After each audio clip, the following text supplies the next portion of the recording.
તમે આતંકવાદી પ્રવૃત્તિ બંધ કરો. તમારા ગામમાં દેવી દેવતા પૂરો કરે કોઈ વાંધો જ નહીં. બાકી તો મારા ગામમાં પૂરો કરતા નહીં.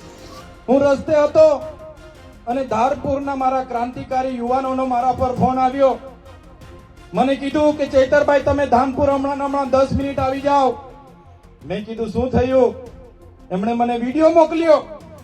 ત્યારે આપણા જ સમાજમાંથી આવતા મંત્રી શ્રી બચુભાઈ ખાબડે આપણા લોકોને કીધું કે અહીંયા મૂર્તિ ગુરુ ગોવિંદજીની નહીં મૂકવાની.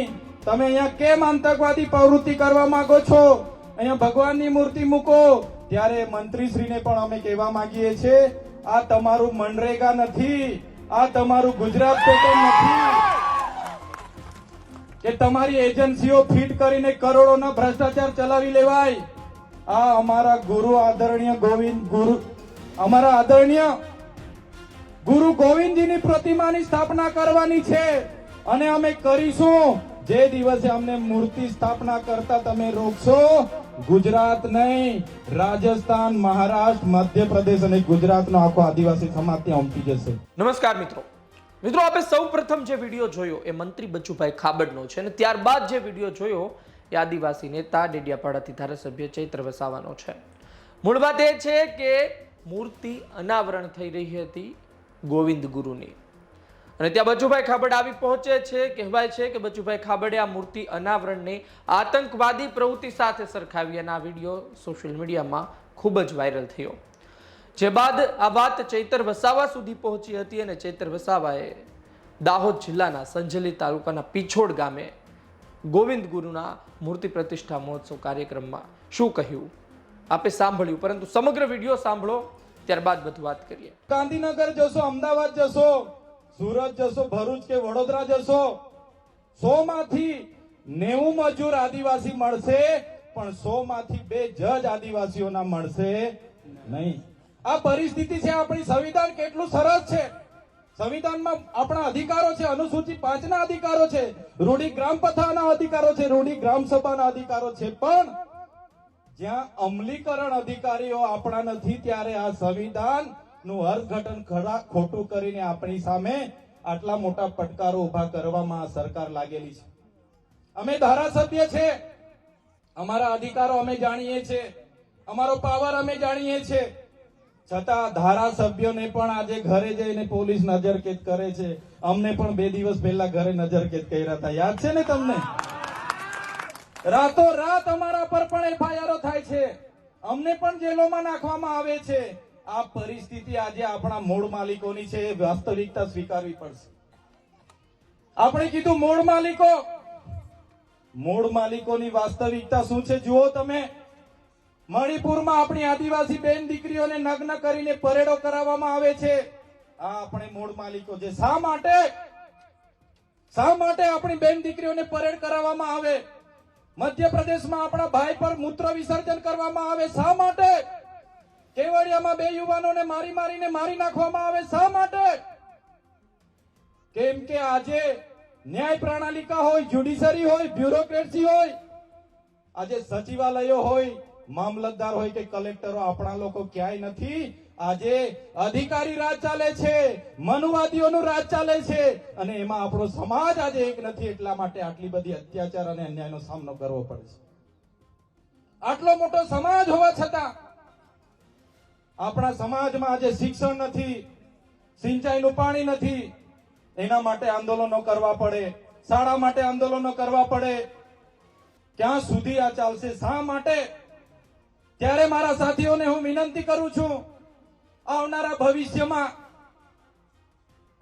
ભવિષ્યમાં એક થવું પડશે અને જ્યાં સુધી આપણું ભીલ પ્રદેશ 29મું રાજ્ય ના બને ત્યાં સુધી આપણે લડવું પડશે. 29મું રાજ્ય ભીલ પ્રદેશ બનાવીને જ આપણે રહીશું. ભવર દાદાને આ મંચ પરથી હું મારા સંદેશા મોકલું છું. મારા આદરણીય રાજકુમારજીને, કમલેશભાઈ ડોડિયાજીને, અમે ગુજરાતમાં તૈયાર છે. ખાલી તમે આહવાન કરો. આ ગુજરાતના લોકો રાજસ્થાનની સાથે જવા માટે તૈયાર છે.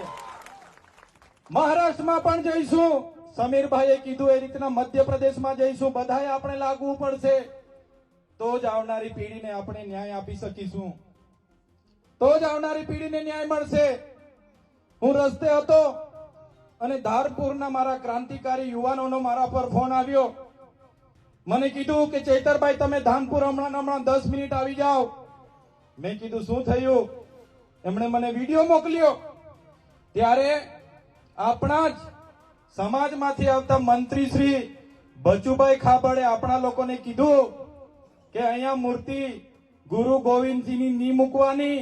તમે અહીંયા કેમ આતંકવાદી પ્રવૃત્તિ કરવા માંગો છો? અહીંયા ભગવાનની મૂર્તિ મૂકો. ત્યારે મંત્રીશ્રીને પણ અમે કહેવા માંગીએ છીએ, આ તમારું મનરેગા નથી, આ તમારું ગુજરાત પેટર્ન નથી કે તમારી એજન્સીઓ ફીટ કરીને કરોડોના ભ્રષ્ટાચાર ચલાવી લેવાય. આ અમારા આદરણીય ગુરુ ગોવિંદજીની પ્રતિમાની સ્થાપના કરવાની છે અને અમે કરીશું. જે દિવસે અમને મૂર્તિ સ્થાપના કરતા તમે રોકશો, ગુજરાત નહીં, રાજસ્થાન, મહારાષ્ટ્ર, મધ્યપ્રદેશ અને ગુજરાતનો આખો આદિવાસી સમાજ ત્યાં ઉમટી જશે. અમે મૂર્તિ પણ મૂકીશું અને તમને બે હાથ જોડતા પણ ત્યાં કરી દઈશું. એ તાકાત આદિવાસી સમાજમાં છે. સાથીઓ, આજે સંવિધાનની હાલત તમે જોઈ લો. દેશના ગૃહમંત્રી અમિત શાહ લોકસભાના સંસદમાં કહે કે આજે તો ફેશન થઈ ગઈ છે આંબેડકર આંબેડકર આંબેડકર કરવાની. એટલી વખત તમે ભગવાનનું નામ લેતા તો 7 જન્મનો સ્વર્ગ મળી જતો. આમની માનસિકતા તમે જોઈ લો. એ જ માનસિકતા મંત્રી લઈને આવ્યા છે. ત્યારે હું ત્યાંના આગેવાનોને આ મંચ પરથી સંદેશા આપું છું, આહવાન કરી દેજો. અમે બધા જ ક્રાંતિકારી યુવાનો વડીલો ત્યાં પહોંચવા માટે તૈયાર છે. અમે આવી જઈશું. દક્ષિણમાંથી દમણના સાંસદ ઉમેશભાઈ પટેલ હોય, અનંતભાઈ પટેલ હોય, ચૈતરભાઈ વસાવા હોય, રાજકુમારજી હોય કે કમલેશભાઈ ડોડિયા હોય, દાહોદના યુવાનોને કેમ છું, જ્યારે પણ પ્રતિમા સ્થાપવાની હશે એના માટે બોલાવી લેજો. અમારી સેનાઓ સાથે અમે ત્યાં પહોંચી જઈશું. ત્યારે સાથીઓ, આજે આપણે ખૂબ સરસ આયોજન કર્યું છે. વધારે વાતો નથી કરતા, પણ એક થવું પડશે. આટલો મોટો સમાજ, આટલી મોટી વસ્તી, આપણો વિસ્તાર, આપણી જમીનો, અને જ્યારે આપણા જ લોકો સાથે આટલા બધા અન્યાયો થાય છે ત્યારે દુઃખ થાય છે. સાથીઓ, આપણે આ દેશના મૂળ માલિકો છે. સિંધુ ખીણની સંસ્કૃતિ એ આપણી સભ્યતા છે. જ્યારે આ સંસ્કૃતિ આ પૃથ્વી પર જ્યારે કોઈ નતું તે વખતનો અનાદિકાળથી આપણે વસનારા આદિવાસીઓ છે. ધર્મ પૂર્વી આપણી સંસ્કૃતિ છે. આ સંસ્કૃતિ સભ્યતા આપણે બચાવવી પડશે. સાથીઓ, જ્યાં પણ જરૂર લાગશે, આજે અમે અહીંયા આમંત્રણ મળીને આવ્યા છે. અમે કોઈ પાર્ટીના ધારાસભ્ય તરીકે નથી આવ્યા, અમે આદિવાસી સમાજના ધારાસભ્ય તરીકે આવ્યા છે. આદિવાસી બચાવવાની કોઈ પણ ઝુંબેશ હશે ત્યાં અમારું આમંત્રણ હશે, અમે પહોંચી જઈશું. એ સંદેશા સાથે ઘણા સાથી મિત્રો, સાથી આગેવાનો, કોઈ પણ પક્ષ પાર્ટીના હોય પણ બધા જ અહીંયા ઉપસ્થિત થયેલા છે. ત્યારે ફરી એકવાર બધાનો આભાર માનું છું. આયોજન સમિતિનો પણ આભાર માનું છું. આજના આ કાર્યક્રમમાં અમને બધાને આમંત્રિત કર્યા, અમને સન્માનિત કર્યા અને બે વાત મૂકવાની જે તક આપી છે, ત્યારે તમામ સાથીઓનો આભાર માનીને મારી વાણીને હું વિરામ આપું છું. જય આદિવાસી, જય જોહાર, જય ભીલ પ્રદેશ. આપણે સાંભળ્યું કે ચૈતર વસાવાએ શું કહ્યું. ચૈતર વસાવાએ અન્ય રાજ્યોની વાત કરી, ભીલ પ્રદેશની વાત કરી, ગોવિંદ ગુરુની વાત કરી અને આદિવાસી સમાજ વિશે વાત કરી. આવનાર સમયમાં જો આ પ્રકારનું કામ કરવામાં આવશે તો આદિવાસી સમાજ એક થશે અને આદિવાસી સમાજને પણ ટકોર કરી છે કે વર્તમાનમાં તેમની સાથે શું થઈ રહ્યું છે.